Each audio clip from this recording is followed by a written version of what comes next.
Snow crunched violently beneath Ji-hoon's shoes as he sprinted down the icy driveway, his breath tearing out of his lungs in ragged clouds. "Temi!" he shouted into the storm, his voice swallowed by the wind. "Temi, stop!" Ahead of him, a slim figure in a thin wool coat dragged a small suitcase toward the iron gates. She did not turn around. The snow clung to her braids, dusting them white, as if Seoul itself was trying to claim her. "Don't do this," he called again, slipping slightly before catching himself against a stone pillar. She stopped. For one fragile second, the world seemed to pause. Then the story rewound to the first day she stepped into his house. Temi Adeyemi had arrived in Seoul with a borrowed suitcase and a stubborn sense of pride. At 22, she had already learned how to survive disappointment. Nigeria had taught her heat, noise, laughter. Seoul taught her silence. When the agency car dropped her at the tall mansion gates, she had whispered to herself in Yoruba, "You will not break here. Do you hear me? You will not break." The house was larger than anything she had ever seen. Cold marble floors, tall glass windows, a staircase that curved like it belonged in a movie. And at the top of those stairs stood Ji-hoon. He was 25, composed, immaculately dressed even at home. His dark hair was perfectly styled, his expression unreadable. He did not smile. "This is the new maid?" he asked the house manager without looking directly at her. "Yes, sir." Temi bowed politely. "Good afternoon, sir." His eyes flicked to her briefly. Curious. Assessing. Detached. "Make sure she understands the rules," he said, already turning away. Rules. That was how her life began in his home. Wake at 5. Clean silently. Avoid eye contact unless spoken to. Never enter his study without permission. Meals prepared precisely as instructed. No personal visitors. Temi followed every rule. But she refused to shrink. She hummed softly while polishing the banisters. She whispered prayers in Yoruba while folding his suits. She read business management books during her 30-minute break, lips moving as she practiced pronunciation. Ji-hoon noticed. He noticed the way she carried herself differently from the other staff. He noticed she never flinched when spoken to. He noticed the small gold cross at her neck and the determined set of her jaw. One evening, as she arranged files in his study, he walked in unexpectedly. She froze. "I apologize, sir. I was told to dust the shelves." He watched her for a moment too long. "You read English?" "Yes, sir." "What were you studying yesterday in the kitchen?" She hesitated, unsure if honesty was dangerous. "International trade." A faint crease appeared between his brows. "Why?" "I like to understand how money moves," she replied simply. "It moves the world." That earned her a longer look. "You are here to clean," he said coolly.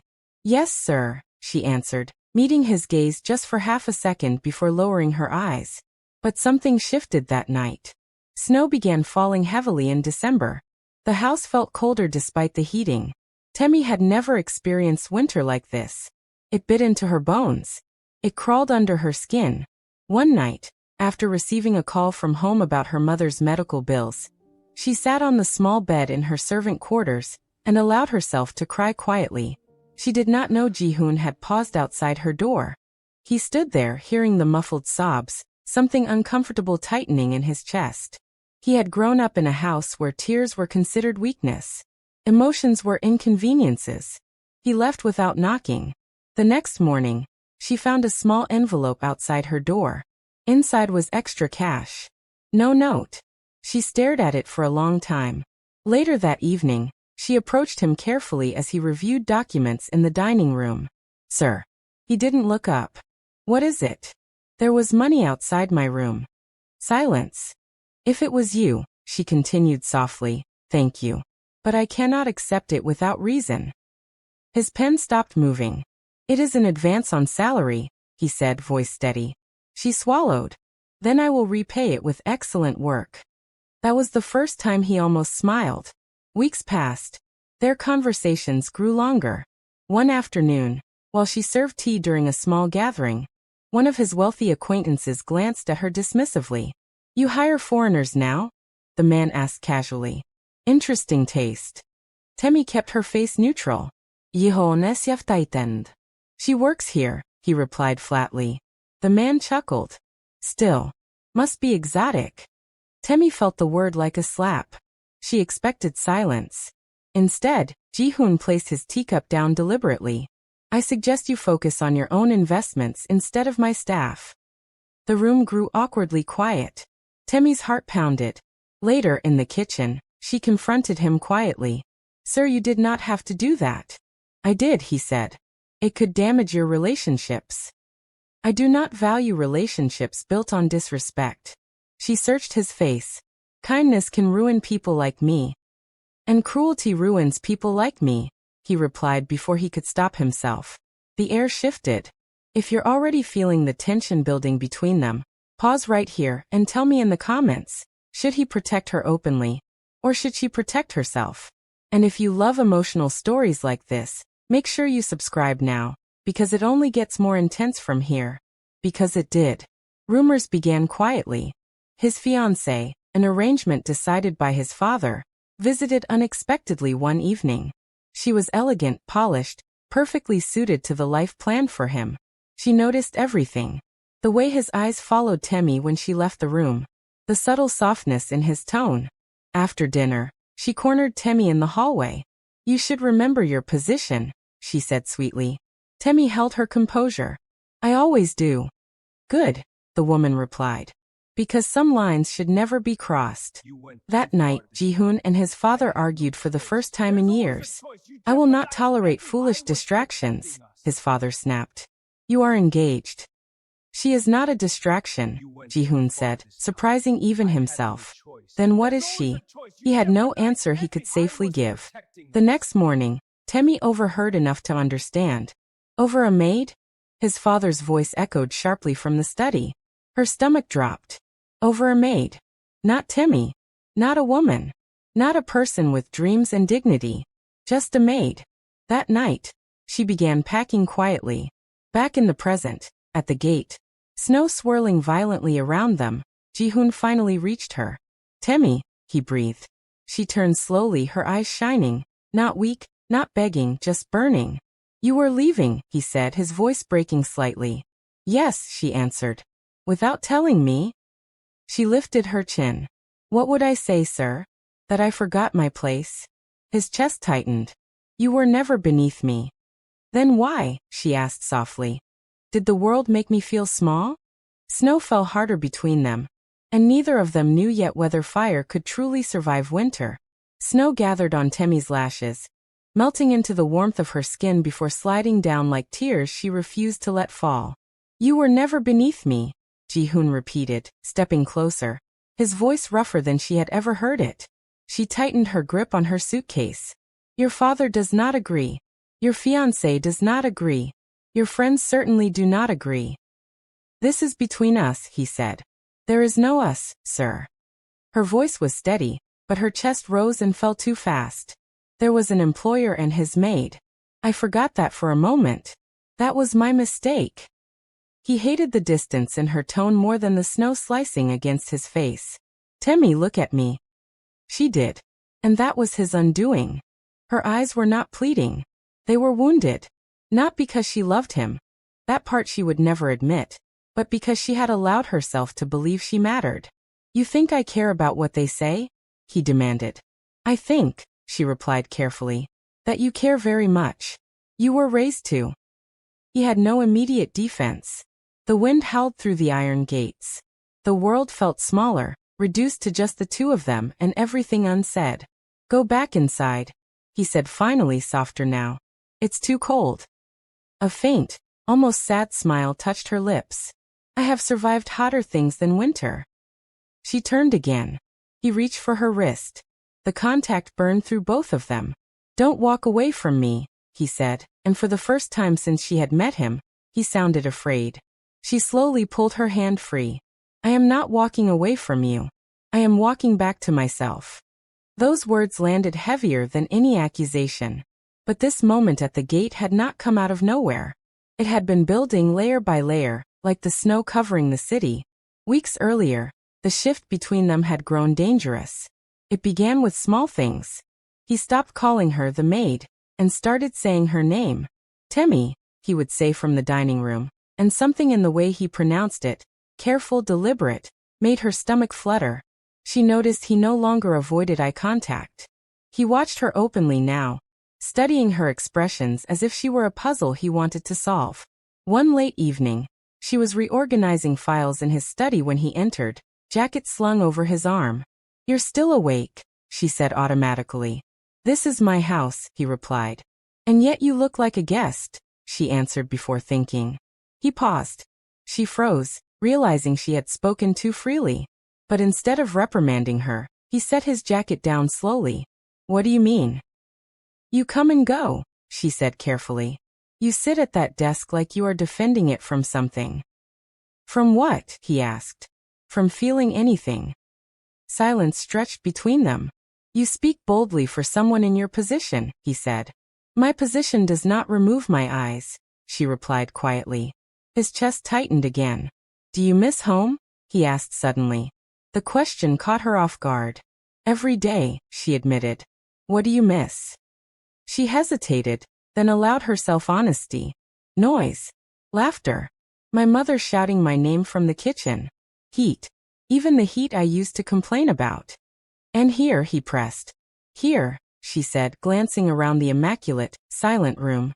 "Everything is beautiful, but it is quiet in a way that makes you feel alone." He felt that too. He just never had words for it. Another night. Snow fell heavily while the power briefly flickered. Temi was in the kitchen when the lights cut out completely. She gasped softly. Within seconds, Ji-hoon entered with a flashlight. "It will return," he said calmly. "I know," she replied, though her voice trembled slightly. She hated darkness in unfamiliar places. He noticed. Without comment, he lit a few candles and placed them around the kitchen. Warm light replaced the harsh white glow. "You're afraid of the dark?" he asked. "No," she said quickly. "Just unexpected silence." He leaned against the counter, watching her in candlelight. The shadows softened her features. The fire inside her seemed more visible in the glow. "You are different here," he said quietly. "How?" "Less careful." She gave a small, genuine laugh. "Maybe the dark makes everyone honest."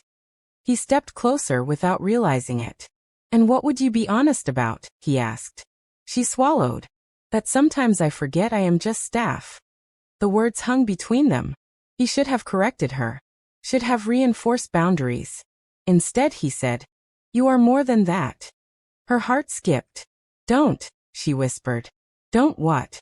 "Don't say things you cannot protect." His jaw tightened. "Who says I cannot?" She looked up at him then fully. "Because you have never defied your father." That struck deep. He straightened. "You know nothing about my father." "I know enough," she replied gently. "I hear the way your voice changes when he calls." He hated that she noticed. Before he could respond, the lights flickered back on, harsh and cold again. The moment shattered. But something irreversible had begun.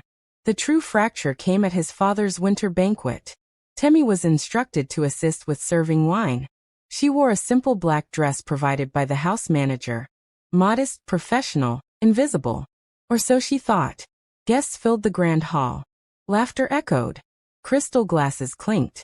Ji-hoon moved through the crowd with practiced composure.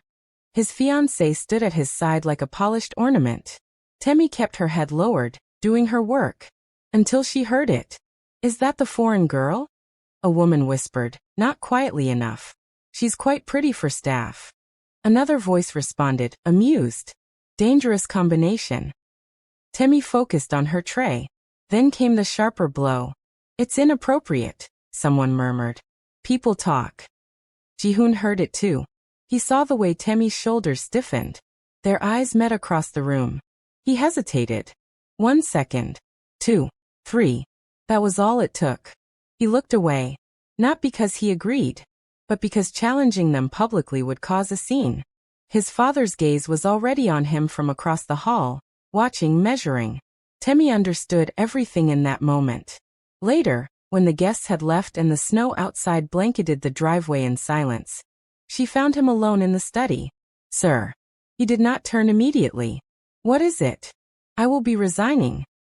His head snapped up. "What?" "My contract allows notice." I will give 2 weeks. This is because of tonight, he said. No, she answered calmly. It is because I remembered who I am. Anger flared in his chest. You are running. I am protecting myself. From what? He demanded. From hoping, she said, her voice finally cracking. He stepped closer. Hoping for what? She held his gaze despite the tears threatening. That I could exist here without being small. You are not small, he insisted. Then why, she whispered. Did you say nothing? The accusation hit harder than any public insult. I was trying to avoid conflict. With strangers, she replied. Or with your father? He had no answer. Silence confirmed everything. She bowed politely. Thank you for the opportunity, sir. She turned and walked out of the study with dignity intact, but heart fractured. Now at the gate, suitcase in hand, she faced him one last time. I heard what your father said. She continued in the present, snow swirling violently. Over a maid. Those were his words. Ji-hoon's hands curled into fists. He does not decide how I see you. But he decides your world, she replied. And what if I choose differently? He challenged. She studied him carefully. Have you ever? That question cut deeper than anything else she had said. The storm raged around them, but the real battle was inside him. Choose safety. Or choose fire. Temi, he said, stepping closer again, voice low and urgent. If I asked you to stay not as staff, would you? Her breath caught. Do not play with me, she warned. I am not. Then what are you offering? She demanded. Protection? Secret kindness? A hidden affection that cannot survive daylight. His silence was answer enough. Her shoulders squared. I deserve to be loved loudly, she said. Not defended quietly. The wind roared between them. And somewhere deep inside, Ji-hoon realized he was about to lose the only warmth that had ever unsettled his carefully ordered world. Ji-hoon stood there as if the snow itself had frozen his thoughts in place. I deserve to be loved loudly, Temi had said. The words echoed in his mind long after the wind swallowed her voice.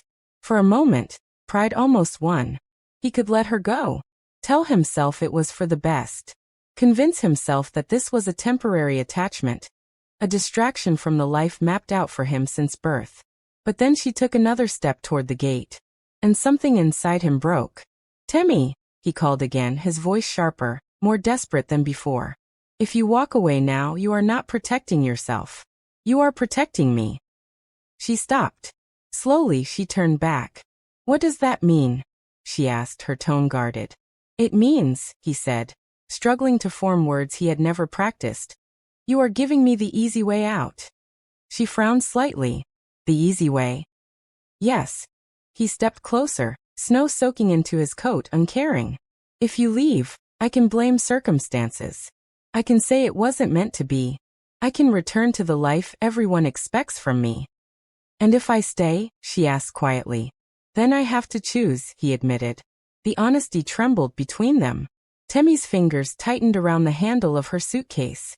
You should have chosen at the banquet. I know. You should have spoken when they insulted me. I know. You should have corrected your father. I know, he repeated, the words raw now. She searched his face. Knowing is not the same as doing. He exhaled sharply. You think I don't see that? You think I don't replay that night over and over? Then why are we here? She demanded, emotion finally cracking through her controlled exterior. Why am I standing outside in the cold, feeling foolish for ever thinking I could belong in your world? You do belong, he insisted. In your heart maybe, she shot back. But not in your reality. Her voice trembled now, not with weakness but with exhaustion.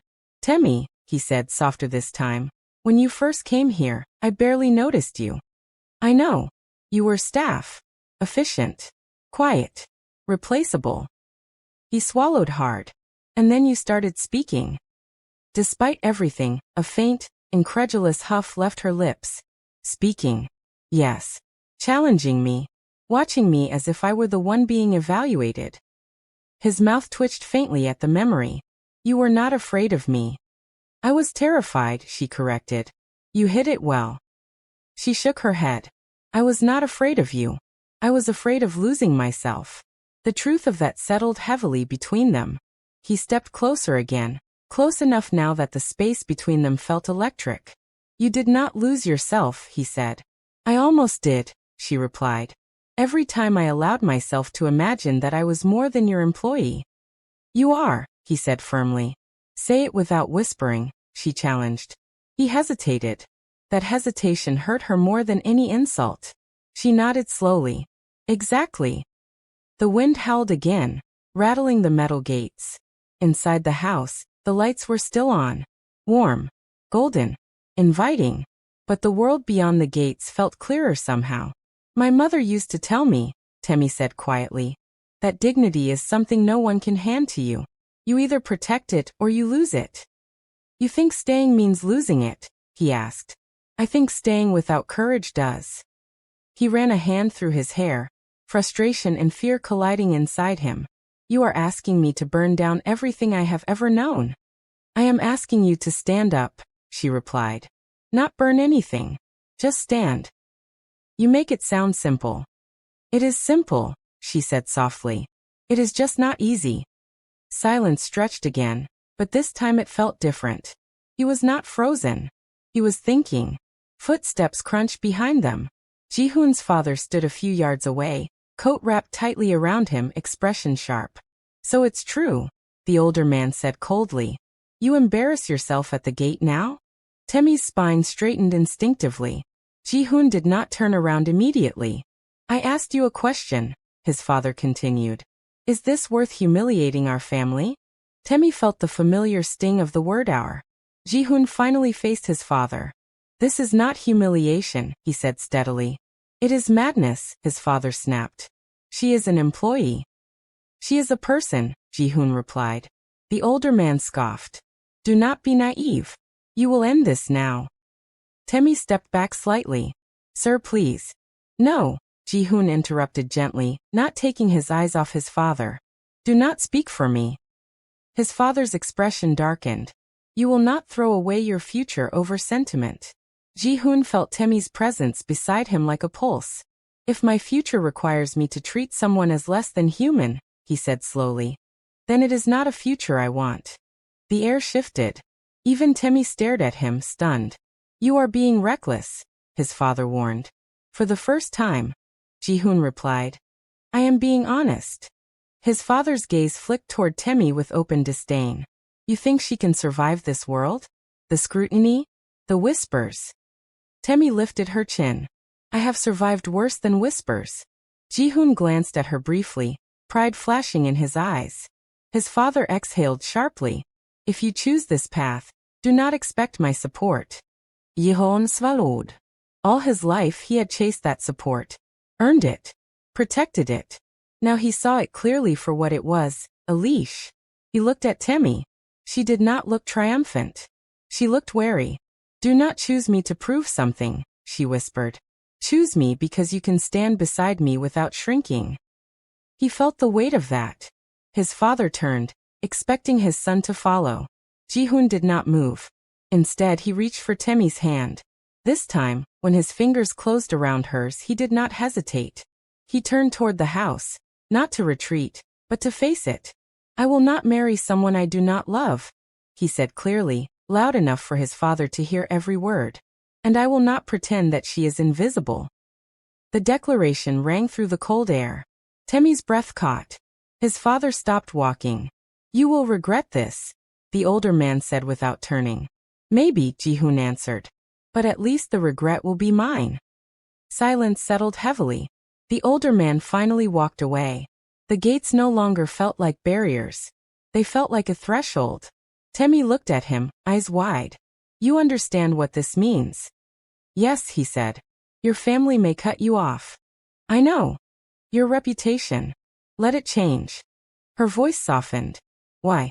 He stepped closer, snow clinging to his hair, his shoulders dusted white. Because every time you walk into a room, you carry warmth with you, he said quietly. And this house has been cold for years. Her eyes shimmered. You make me uncomfortable, he continued, a faint, breathless laugh escaping him. You question me. You see me. Not the name. Not the status. Just me. She whispered. That is dangerous. Yes, he agreed. But I would rather be burned by something real than frozen by something safe. The confession hung between them, fragile and fierce. Temi searched his face one last time, looking for doubt. She found fear, but not retreat. Slowly, carefully, she set her suitcase down. You will not hide me? She asked. No. You will not silence me? Never. You will not let them reduce me to over a maid again? His jaw tightened. No one will speak of you that way in my presence again. And when you are not present, she pressed, then they will learn that I do not tolerate it, he said firmly. A long breath left her. The storm had not stopped, but something inside her had steadied. She stepped closer. You understand, she said softly. I am not choosing comfort. I am choosing risk. So am I, he replied. For the first time since she arrived in Seoul, she did not feel like an employee standing outside someone else's life. She felt seen. He lifted a hand hesitantly, brushing snow from her hair. Temi, he said, her name no longer careful but certain, stay. She studied him for one more heartbeat. Then she nodded. Not because he was wealthy, not because he had defied his father, but because this time he had stood. Together, they walked back toward the house, not as employer and maid, not as secret and scandal, but as two people who had decided that love, if it was going to survive winter, had to burn openly.